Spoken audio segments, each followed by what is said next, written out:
Ujambo na karibu tena mtazamaji wangu mahali popote ulipo. Ni ombi na matumaini yangu kwamba ubuheri wa afya na Mwenyezi Mungu anaendelea kukulinda. Karibu nikufahamisha yale ambayo yanaendelea kutokea hapa nchini Kenya. Mtazamaji, kufikia sasa mundi ya Wakenya wengi bado wanaendelea kulalamika wakisema kwamba hawaoni sababu ya msingi ambayo imemfanya naibu wa rais Rigathi Gachagua aweze kuwa impeached na National Assembly. Wakenya wengi wanalalamika wakisema kwamba wabunge ambao wako pale National Assembly hakuna bill ambayo hawawezi wakapitisha, hakuna impeachment ambayo hawawezi wakapitisha, bora tu wameambiwa na William Ruto waweze kufanya hivyo. So mtazamaji wangu, inaonekana kwamba wabunge ambao walikuwa katika National Assembly jana walikuwa tayari wamediscuss na wakaweza kuahidi kwamba ni lazima watamtuma Rigathi Gachagua nyumbani, kwa sababu mambo mengi ambayo yalizungumzwa pale ilikuwa kama vile Kadhoni wa Muchoma alisema kwamba hiyo ilikuwa ni gossip. Walikuwa wana discuss tu mambo ambayo ni gossip tu. Anasema kwamba sijui Gachagua aliita sijui nani malaya, sijui mambo kama hayo. So Wakenya wengi mpaka sasa hivi wanashikilia kwamba Rigathi Gachagua hawaoni sababu ya msingi ambayo ilimfanya naibu wa rais Rigathi Gachagua aweze kuwa impeached katika National Assembly, na wanasisitiza kwamba watashangaa zaidi iwapo senators pia watapitia njia ambayo wabunge wamepitia, lakini pia wanasema kwamba watashangaa zaidi iwapo mahakama itapitia hiyo njia pia, kwa sababu inaonekana kama mtazamaji wangu, Rigathi Gachagua ni kwamba hawamtaki pale, lakini sio kwamba amefanya makosa. Unajua hizo ni vitu mbili tofauti sana. Kuna mtu ambaye hakupendi na kuna mtu ambaye anakufukuza kazi kwa sababu umefanya makosa, na kuna yule ambaye anakufukuza kwa sababu akupendi tu. So wabunge wameonyesha wazi kwamba hata kabla Rigathi Gachagua hajatokea pale kuweza kujitetea, walikuwa tayari wamesema kwamba lazima Gachagua aende nyumbani na lazima aende nyumbani. Niliona mbunge mmoja ambaye alikuwa anasema kwamba, mtazamaji wangu, hii parliament wataifanya iwe relevant sana. Yaani mtu awe inachukuliwa poa kabisa na watu, kwa sababu hakuna kitu cha maana watakuwa wanapitisha. How many of you can say that you are not practicing what is being explained in this motion? How many? Let's be very honest with ourselves. Let's be very honest with ourselves that most of you, majority of you, are doing exactly what is being said in this motion. It's only that don't say it publicly. That's the truth of the matter, Honorable Speaker. Honorable Speaker. Yes, Makali, there's a point of order. Yeah, I have no problem, Honorable Speaker. Yeah. I hope I'll be saving my time. Mr. Speaker, on a point of order, my name is Steve Mogaka from West Mogrango. Is the member on the floor in order to speak about what I practice? What does he know about what I practice? Can he restrict himself to what he does and not start throwing aspersions on members of parliament as if he is in their minds and he is in their practices? He's not. Is he not out of order? Yes, Makali. Honorable Speaker, I really don't see any point of order there. I ignore and proceed. Honorable Speaker, the issue of the judicial officer who is being accused as one of the grounds for this. Honorable Speaker. Order, Makali. And Honorable Speaker. There's another point of order here. Point of order. Take your seat. Yeah. Give Farah the mic. Mr. Speaker, is the Honorable Makali, somebody I have a lot of respect for. In order to compare a member of parliament who represents a constituency and the functions of that member and somebody who is the deputy president of the Republic of Kenya who represents the four corners of this country, and say that because the members of parliament go and develop, my presumption is that he thinks the CDF funds for one constituency cannot be taken to another constituency. But that's a different thing when it comes to national resources and the deputy president of the Republic of Kenya. Makali, wind up, your time is up. You know, Honorable Speaker, I hope this is not just to delay me not to say what I wanted to say, Honorable Speaker. I can see a very deliberate move to curtail me from saying what I want to say. Do you want Honorable Speaker, from Nimrod Mbai? Honorable Speaker, you know the thing is, Honorable Speaker, and Honorable Speaker, you need to protect me on a serious. You have been protecting everybody who has spoken. Unless also, Honorable Speaker, you're on the same side of those who are supporting. Because on a serious, Honorable Speaker, I don't think it's fair. You have been protecting everybody else. You can't protect. Order. Honorable Makali Mulu. Order, Honorable Makali Mulu. You've been sitting here since we started. Order, Makali.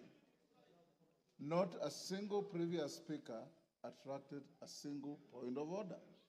If any came, the speaker will allow it. Not a single person raised a point of order. In fact, I'm being gracious by asking you, Nimrod Mbai wants to inform you, do you want this information? If you don't want it, you go on. But for you, order, Makali Mulu. You know, when you lose your cool, you also lose the argument. So just be composed, say your bit. The speaker has no dog in this fight. Just say what you want to say, finish, and we give space to somebody else. And any member who wants to stand on a point of order, it's within your standing orders.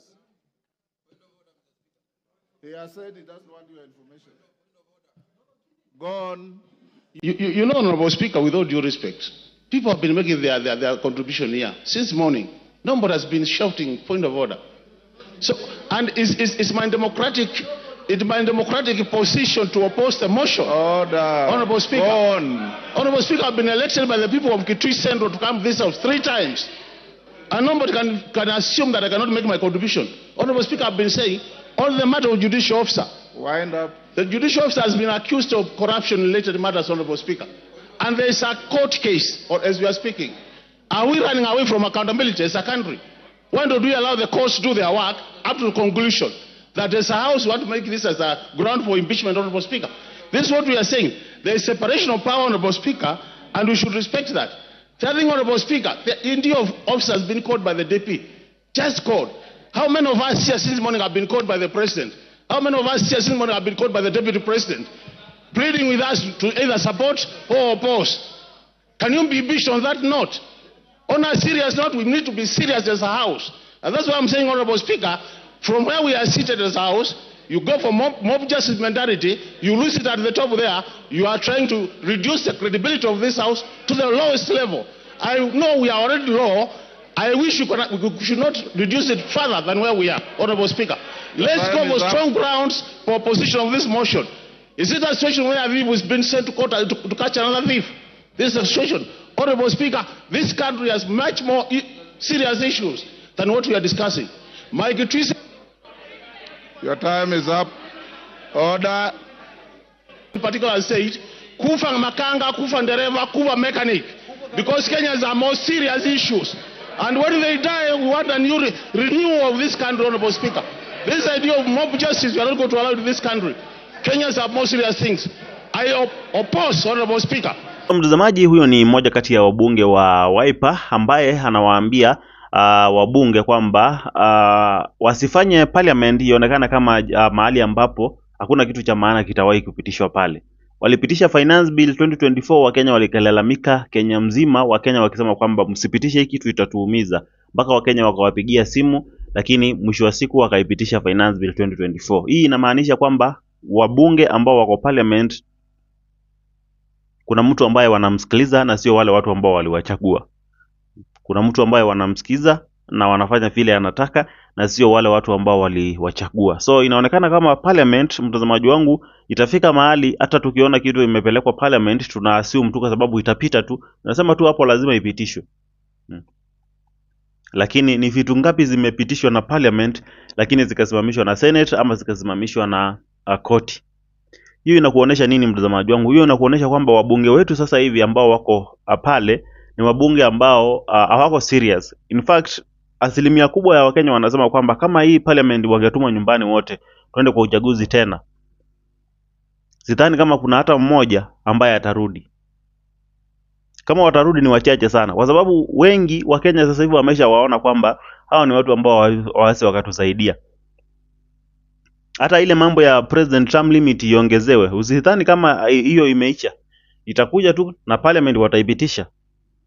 Kwa sababu vitu ambazo yani kitu yote ambayo inaenda parliament ambayo William Ruto anataka ipite lazima itapita. Kama William Ruto atataka president term limit iongezwe ambayo anajua kwamba atataka, lazima itaongezewa. Yaani parliament sasa hivi wanaweza pitisha kitu chochote hata kama kitamuumiza mtu ambaye alimpigia kura huyo mbunge. They don't care. Lakini uzuri mtazamaji wangu ni kwamba Gen Z walijitokeza, na mtazamaji wangu mwaka wa 2027 haitakuwa business kama kawaida vile wabunge wamezoea kuwadanganya mama zetu. Wanaenda Nairobi wanapitisha bills ovyo ovyo, alafu wanarudi tena ground wanakuja kuomba kura tena. 2027 ground haitakuwa na mchezo mtazamaji wangu. Watu watakuwa wanawaonesha video zenu vile mlikuwa mnafanya. Unawaambia watu naomba kura zenu, anakuambia kwamba unakumbuka ukiwa parliament vile ulisema, unakumbuka ukiwa parliament vile ulipitisha bill ya kutunyanyasa, alafu badala ya kututetea unatunyanyaza zaidi, alafu unakuja kutuomba kura tena. So haitakuwa business kama kawaida upande wa wabunge 2027. Itakuwa serious sana, na naamini kwamba wabunge wengi watakuwa wamejisomesha somo kubwa sana, kwamba walichaguliwa na Wakenya, sio William Ruto aliwachagua, na William Ruto hawezi wakarudisha pale tena. William Ruto ni kuwatumia tu, anawatumia. Kwanza anawatumia vibaya, kwa sababu nakumbuka wakati wa finance bill 2024 vile mlifanyiwa, mkawa maadui wa Wakenya, na mwisho wa siku akaitupilia mbali hiyo finance bill. Hiyo si ni kama kuwadharau kabisa na kuwapoteza na kuwazima ndoto yenu ya kisiasa, kwa sababu hiyo clip ambayo ulivote yes finance bill 2024 itakuwa inachezwa hata 2050. Unaonyeshwa kwamba wewe ni msaliti, ulisaliti wa Kenya mwaka wa 2023, kwa hivyo mwaka wa 2024. Kwa hivyo hauhitaji tena mtazamaji wangu kuweza kuchaguliwa kama ulisaliti wa Kenya mwaka wa 2024. So mtazamaji wangu, acha tuone vile mambo yatakavyokuwa. Gachagua akijitokeza mahali popote nitakwambia, alafu tutazidi kuzungumza zaidi. Mimi najulikana kama Jackson Tani, hii ni Jackson Daily Politics. Usiende mbali, nitarejea hivi punde tu na mengi zaidi siku hii.